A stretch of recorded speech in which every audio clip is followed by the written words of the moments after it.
Donc, excusez-moi, je reviens, j'ai eu un petit problème, donc j'ai dû couper la vidéo. Je rajouterai ça, je rajouterai la deuxième partie au montage. Donc voilà, donc maintenant on va parler de celle-ci, qui est pour le Huawei Mate 20. Donc voilà, pareil, le packaging c'est pareil. Celle-ci c'est la Rugged Armor, comme celle que je vous ai montré tout à l'heure pour la 70. Donc on va l'ouvrir. Hop, et on retrouve dans la même pochette plastique. Donc voici la coque, comment elle se présente. Donc c'est vraiment pareil. Pareil, je vais vous la mettre sur le Huawei, mais sur le Huawei Mate 20, qui est juste là. Voilà. Hop. Donc voilà ce que ça donne. Donc pareil, le même toucher. Par contre sur celle, ah non, non. Sur celle-là ici, on a une partie qui est un peu rugueuse, hein, comme vous voyez, ce qu'on n'a pas sur la 70. Donc, je trouve que ça rajoute une petite note de style. Hein. Franchement, bon, franchement, je trouve ça assez stylé. Donc pareil, hein, les petites découpes ici, les petites coupures ici, voilà. Donc franchement, ça fait assez stylé. Comme je disais, ça n'épaissit pas le téléphone. Hein. Les boutons sont accessibles. Voilà, le bouton de volume ici. Voilà, c'est bien protégé au niveau des découpes, c'est bien fait, hein, c'est super bien fait. Voilà, l'encoche ici. Comme je vous disais tout à l'heure, elle est... En fait, ça fait une espèce de petite protection. Du coup, ce qui fait que ça amplifie le son. Donc, franchement, c'est bien fait. Ça bouge pas les haut-parleurs. Ça bouge pas les haut-parleurs comme d'autres coques que j'ai pu tester sur ce Mate 20. Et surtout, ce que j'ai aimé, c'est, voilà, vous voyez ici derrière. Donc là, il va pas le prendre, mais hop. Voilà, on a ici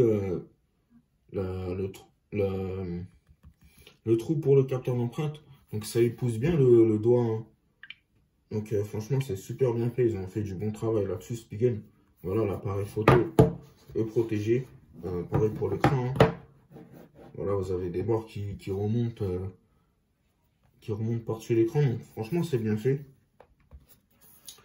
Donc voilà, on en a fini avec celle-ci. Hop, donc le Mate 20, je vais le mettre de côté. On va remballer cette coque. Hop, voilà. J'espère que la vidéo sera pas trop longue, on va voir ça plus tard.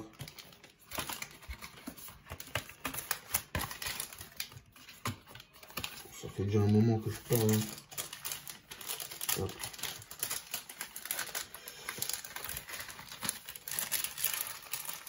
Je vais juste ranger tout ça.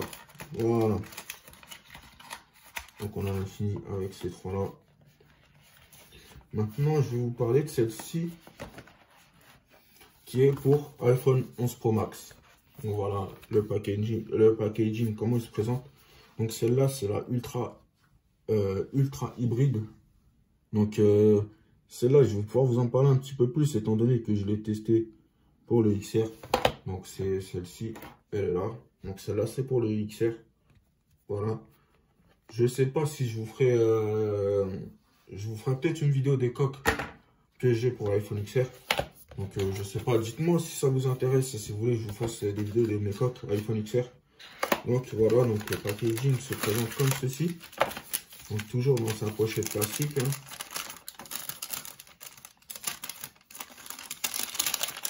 Hop, voilà, on va la sortir. Voilà, donc comment elle se présente. Donc voilà, hop. Donc c'est exactement la même hein, que je viens de vous montrer sur l'iPhone XR. Donc voilà, c'est une coque comme ceci. Donc vous avez une partie TPU, donc qui est en fait le bumper, et une partie silicone, une partie en PC, qui est l'arrière du téléphone.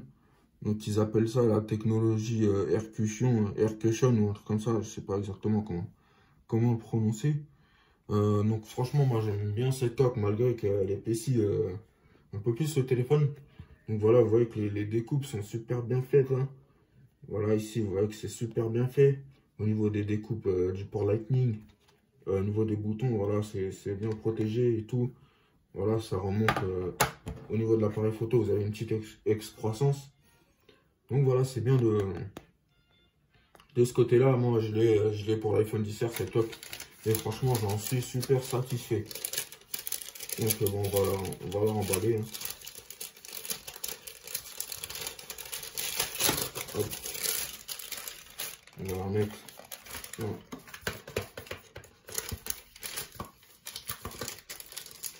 dans son emballage.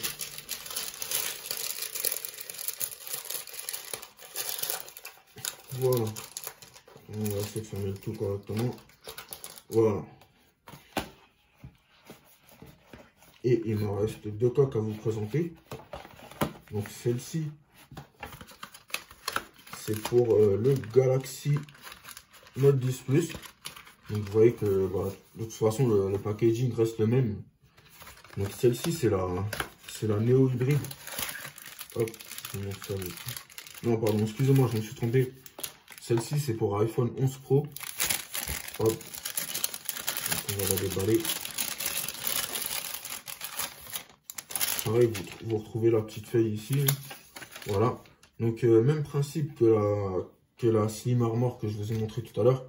Sauf que celle-ci elle est un peu plus épaisse, un peu plus imposante. Donc voilà, c'est pareil, vous avez une partie en silicone et une partie en plastique que vous pouvez enlever. Et là ici, bah, vous avez la pomme en fait qui est... Vous avez le trou en fait pour la pomme. Donc je trouve ça assez stylé. Vous enlevez ça comme ça, hein. Je vous montre ça vite fait. Hop, hop, voilà. Attention de ne pas casser. Voilà, comme je disais, vous avez la partie en TPU. Donc voilà, exactement pareil. Hein.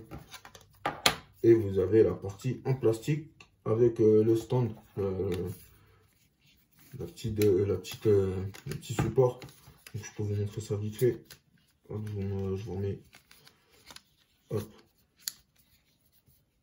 Hop, on remet ça rapidement. Voilà. Voilà.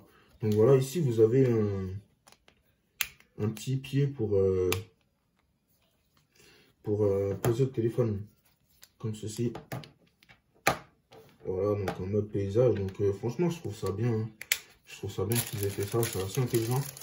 Donc bon, on va la remballer puisque je vous ai dit.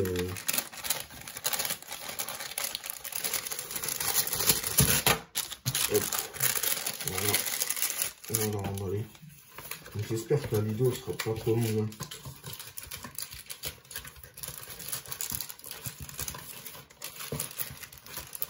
Hop, on remballe.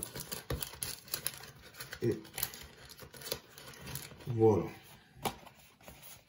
Voici. Et enfin on termine avec la coque pour le Galaxy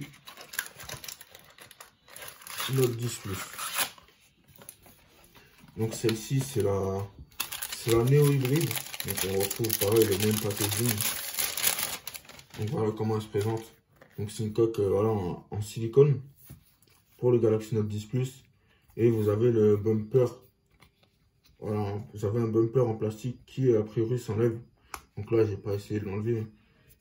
Parce que c'est un peu compliqué. Mais sinon voilà, vous pouvez l'enlever, vous voyez, vous pouvez l'enlever comme ça. Donc vous voyez les découpes ici. Pour le micro, vous avez l'air d'avoir deux micros ici. Vous avez une découpe pour le stylet, pour le micro. Voilà. Donc voilà, c'est un peu comme les autres tocs que je vous ai montré. Là ici vous avez des motifs là à l'intérieur. Donc franchement je trouve que ça fait assez stylé. Donc voilà, donc c'est tout ce que j'avais à vous dire pour cette coque. Parce que moi je ne vais pas tester. Donc je ne peux pas vous dire si elle protège bien, etc. etc. D'ailleurs, si vous avez cette coque, n'hésitez pas à me dire ce que vous en avez pensé. Même si vous avez ces coques là que je vous ai présentées en vidéo, n'hésitez pas à me dire ce que vous en avez pensé et si vous en êtes content. Et donc, bah écoutez, je pense que j'ai tout dit sur ces coques. Ah oui, il y a quelque chose que j'ai oublié de vous montrer tout à l'heure sur la Ultra hybride. Hop, donc je vous la montrer vite fait sur celle du XR. Hop. Voilà, on emballe le tout. Et voilà. Hop. Donc, voici ce que j'ai oublié de vous montrer. Donc là, vous voyez qu'aux quatre coins de la coque, vous avez des patins. Donc ça, je trouve ça assez bien de la part de Spigen d'avoir pensé à ça. Donc j'avais celle-ci sur l'iPhone 7 aussi, j'en étais super content. Je l'ai aussi pour le XR, j'en suis super content aussi. Donc voilà, bah écoutez, n'hésitez pas à me dire dans les commentaires ce que vous avez pensé de cette vidéo. Si vous avez des suggestions à me faire concernant les autres vidéos, dites-moi si vous l'avez trouvé longue. Et bah écoutez, moi je vous dis à la prochaine pour de nouvelles vidéos. Et je vous souhaite une très bonne soirée, une très bonne nuit. Et puis bah, moi je vous dis à la prochaine. C'était Alan Tech. Peace.